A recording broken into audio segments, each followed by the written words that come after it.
Aloha artists, Miss Maggie here. This week, I have been thinking about all the people I am thankful for.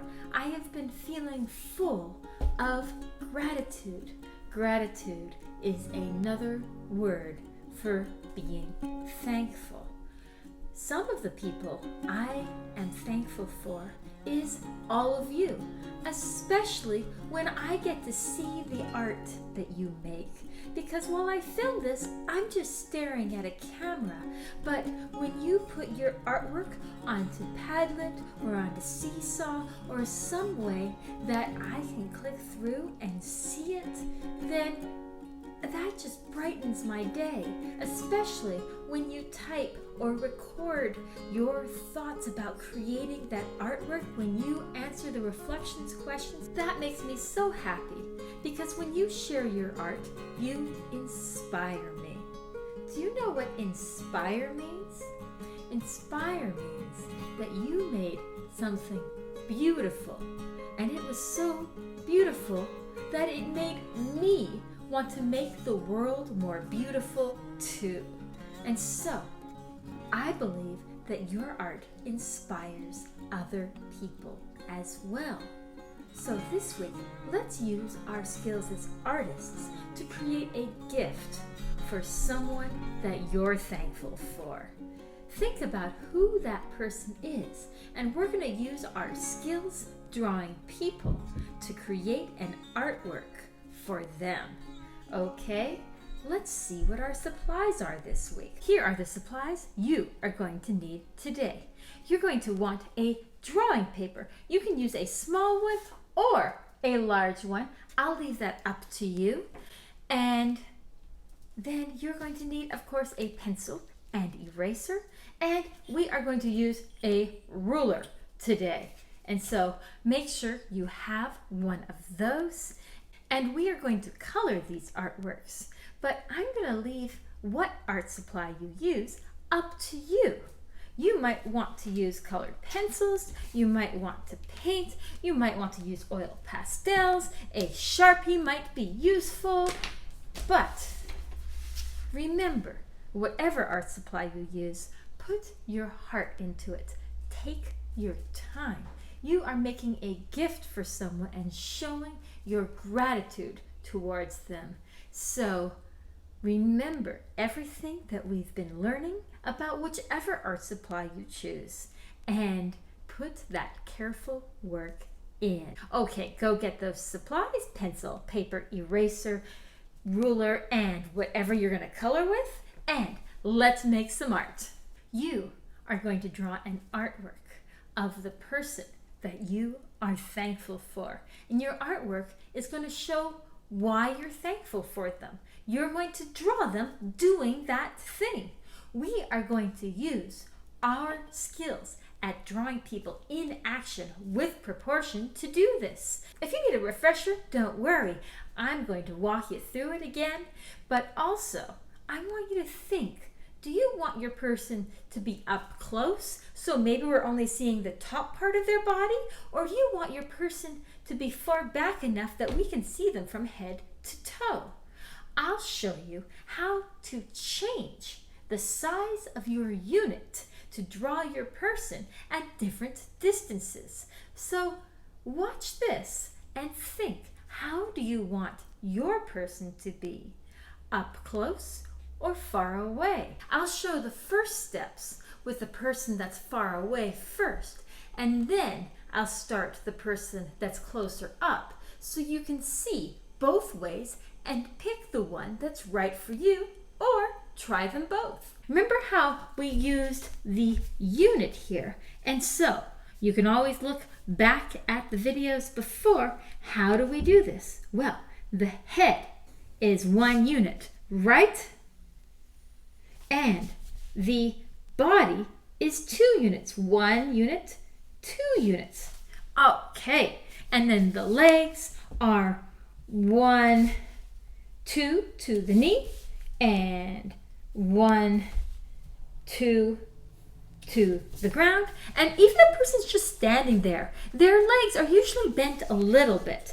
And so I'm thinking, how do I want to show that 1 unit, 2 units to the knee, and then 1 unit, 2 units to the ground.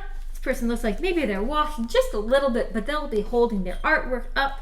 Remember, the neck is just a little bit down, shoulders across, and now I'm doing the arms sticking out so that they can come back in and hold the artwork.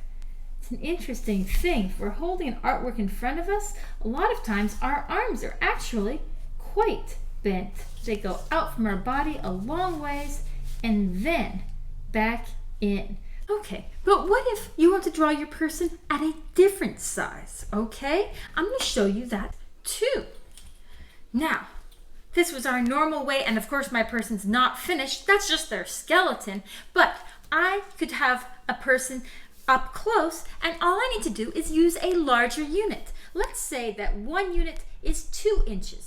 See this mark here? That is how big the head's going to be. This person is up close.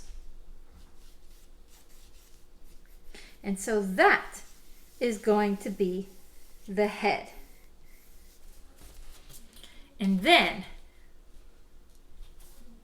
1 unit is to there and 2 units to there. And so from there to there is the body. And then the legs, they're not going to be really short. They just go off the page. 1 unit and a little bit more because you can't see them all. And 1 unit and a little bit more. So here's my person. There's their legs. Their knees would be here and their legs down even further. But we're not showing that much. This person's just closer to me, so they're larger. They don't all fit on the paper. So the neck's down a little bit. 1 unit across for the shoulders. Remember, that's a whole unit right now. And the arms are going to go out and back in, because this person's holding on to their artwork too. Out and back in. Okay, so there we go. People both up close and a little bit further away. Remember, you're not just copying the same people that I'm drawing. You're using these same steps to draw the person you're thankful for and showing what they are doing, right? Let's do the next step. In our drawing people, we add in the joints. So, where do those joints go? Well, they're in the shoulders, they're in the elbows, they're in the elbows there, wrists, hips are large. Make sure that your joints are the right size for your person. And knees, no knees for this person, and chests. And oh, I already started to draw the paper that person's holding. So the chest is behind that. Great. Let's do the muscles. Muscles go from section to section, from circle to circle, from joint to joint. We're putting on the meat. And I can do that here too. Let's put on the neck and the arms. Those circles ended up kind of small. I need to follow my own directions and make them the right size for the person. And there we go. We've got a stomach there. And remember, your person is doing whatever makes sense for your artwork. Oh, ankles. Because this person, you can see their feet. Okay, this person, I can't see their knees, but they definitely have legs going down. Now, let's put in those feet. I've got some feet there. I need this person to hold onto their artwork, so I better put it on here so I know what their hands are doing. If I'm holding on an artwork, can you see my thumbs? Not really, just the fingers in front. That's useful information. And then the thumb is going to go behind. Fingers in front and thumb behind. Too many lines. I can't tell what's what. That is when I erase. I don't worry about erasing all the time. I wait until I really need to. If I'm starting to get confused, then definitely erase, changing where the edge of the paper is just a little bit there so that it works better with the hand. Okay, there we go. And here, and like that. And now, turn your person into real people. I'm erasing the original guidelines that I made because you can't see your skeleton through your skin, so why would we be able to see those lines when we're done? Besides, with them out of the way, I can put in the face and the clothes much easier. It is easier to erase those guidelines in the larger person, but I'll just adjust those and fix them as I go. It's going to be great. Okay, I think this is going to be a big brother. So, the eyes are in the center of the head. So those are going to be right here. I'm going to do almond-shaped eyes. Eyes are kind of almond-shaped. And they're looking straight ahead in this one. A lot of times I have them looking to the side, but this person's looking straight at the camera. So that makes sense to look this way. And eyebrows are always a great thing to have. And noses, a lot of times I have the line of my nose connect up with my eyebrow, comes down, nostril, other nostril, and I've got a nose. And then the mouth. There you go. And my head is so sketchy. I want to fix that a little bit. I'm going to get a nice, clean chin coming up. And I think my person's going to have some ears there. And that's the head there, but the hair is bigger than the head. And it's not just on the top, it goes down to the ears too, even if you've got short hair. So I'm going to draw the shape for the hair. Okay, down like that, and up a little bit bigger. There we go. And so I've got shoulders there. And, oh, he needs to be wearing a shirt though. I'm going to make that shirt, and it's going to go around the shoulders. I shouldn't have made those lines dark. I better erase them. And if they won't erase, then I'll just color his shirt in a dark color. If something unexpected happens, that's an opportunity to be creative. There we go. And so the shirt's going to keep coming down, and I'll just put pants on him so that his legs are covered. Shorts would be about that long anyways. Getting rid of some more of the lines we don't need, and those arms need a little bit help. I think the hands ended up a little bit small for his size. So I'm going to go more like that, a little bit bigger for the hands. And they're holding onto his artwork. What do you think this artwork is of?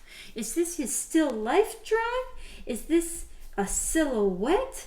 Is this some other artwork?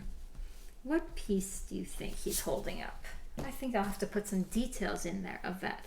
Maybe it's some ingredients that go into his family's favorite dish. Maybe they like going fishing, and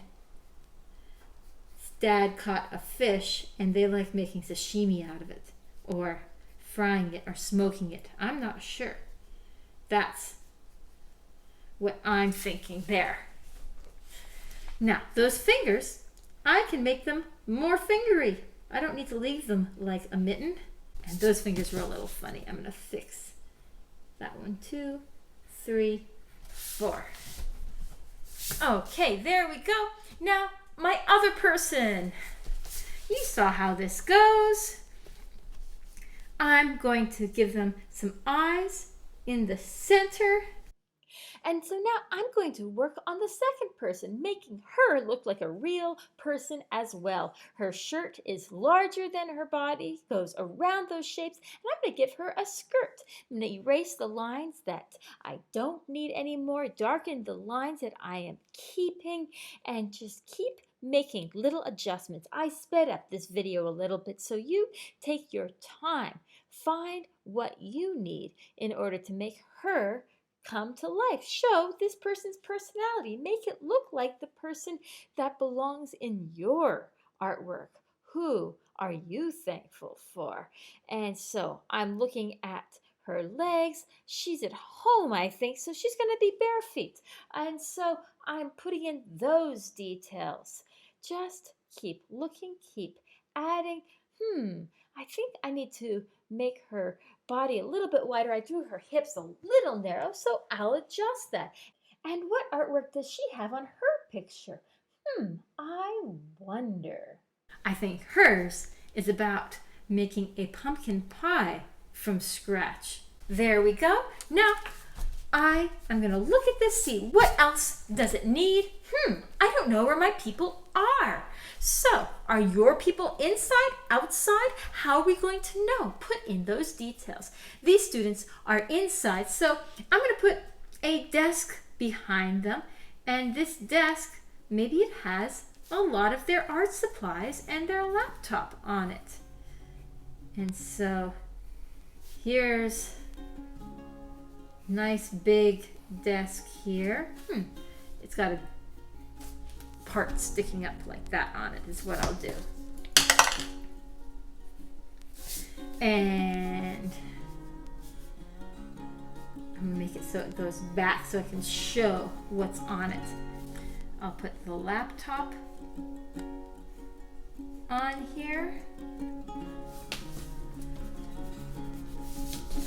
I'll put the laptop on here and maybe some different art supplies and other paper. And they've got a bunch of books and some more books, and there are some other art supplies here. Great. And let's see, that desk still looks like it's floating in the air, so I'm going to put where the wall and the floor meet. And so that's a line that goes across and stops whenever I hit something else. And there we go. See how my desk goes below that? That allows me to know that the desk is on the ground. Okay, I think I'm just about there. There's more details I could maybe add, but what I'm curious about is how you are going to color yours. What is going to make your artwork just stand out and warm the heart of the person you give it to? I know that there are many people who love you and look after you and do things to help you, and so I want you to think about who are you thankful for and why.